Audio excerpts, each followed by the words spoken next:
उसके पास में जो मिला था लेटर में था, जो उसने सुसाइड नोट्स लिखा था, जो मिला था वो पहले शो नहीं किया था। इस तरह की बातें जो देखिए कि ये तो जैसा कि मैंने बताया कि 2 पोस्टमार्टम हुए, उनमें उन्होंने कुछ टेस्ट बताए और शुरू में जिस तरीके से वो उसको खाया हुआ था नेक को, तो वो हमें भी ये लगता था कि ये मर्डर हो सकता है। और उनके स्टेटमेंट पे जैसा बताया एसपी साहब ने कि उसको मर्डर की धाराएं भी हमने ऐड कर दी तुरंत पहले दिन के बाद ही, जैसे ही ये डेड बॉडी मिली।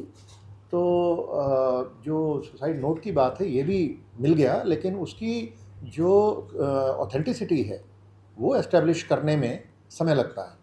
तो ये चीज़ें इन्वेस्टिगेशन में जब मिलती हैं उनको डॉक्यूमेंट कर लेते हैं, सीन ऑफ क्राइम टीम जाती है, उसमें भी साइंटिस्ट होते हैं, आप जानते हैं। जैसे हमारी हर ज़िले में एक सीन ऑफ क्राइम टीम है जिसको एक SSO senior scientific officer head करते हैं, और उन्होंने वो सारा वीडियोग्राफी भी करते हैं सारे सीन की। तो केवल एक नोट नहीं था, एक पॉलीथीन में उसमें कई और पर्सनल चीज़ें, बैग वगैरह भी था। तो वो सारी चीज़ें मिली थी डे 1 पे उनको। जो आप कह रहे हैं पब्लिक करने की बात, तो वो चीज़ें सारी इन्वेस्टिगेशन को डे 1 से हम पब्लिक नहीं करते हैं। उसका कोई ऐसा वो तभी है जब उसकी हमें ऑथेंटिसिटी भी चेक करनी होती है। तो व्यक्तिगत चिट्ठियाँ बच्चों की हम पब्लिश करें वो ठीक नहीं होता।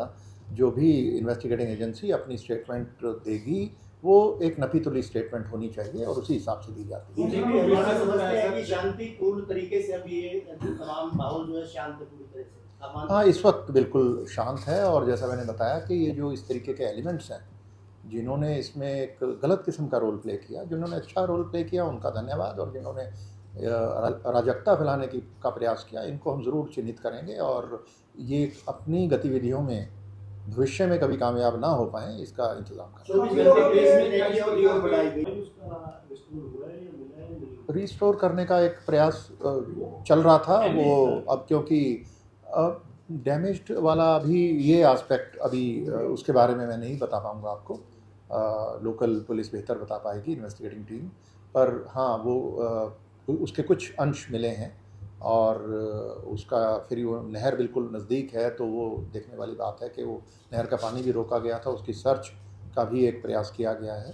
तो उसमें और मुझे लगता है कि अब क्योंकि केस सीबीआई को चला गया है तो इस स्टेज पे हम कोई और आगे कदम नहीं उठाएंगे। सर, लोगों में एक बात है कि जहर खाए हुए शव को पशु नहीं नोचते आमतौर पे, इसको लेकर के काफ़ी रूमर्स है, इसको सर थोड़ा सा क्लैरिफाई कर पाएंगे?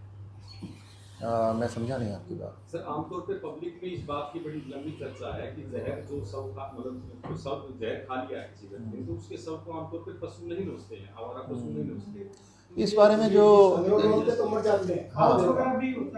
ये एक साइंटिफिक इशू है। इसके बारे में जो हमें डॉक्टर्स ने जो इस बारे में बताया कि जो वाइटल ऑर्गन्स हैं वो नहीं खाए गए, और जहाँ पे जो जहर जब फैलता है तो वो सबसे अंत में स्किन में, और जो जैसे नेक वगैरह के जो पोर्शन है और फेस का जो पोर्शन है वहाँ सबसे अंत में पहुँचता है। तो वो वही पोर्शन इसमें डैमेज हुए हैं।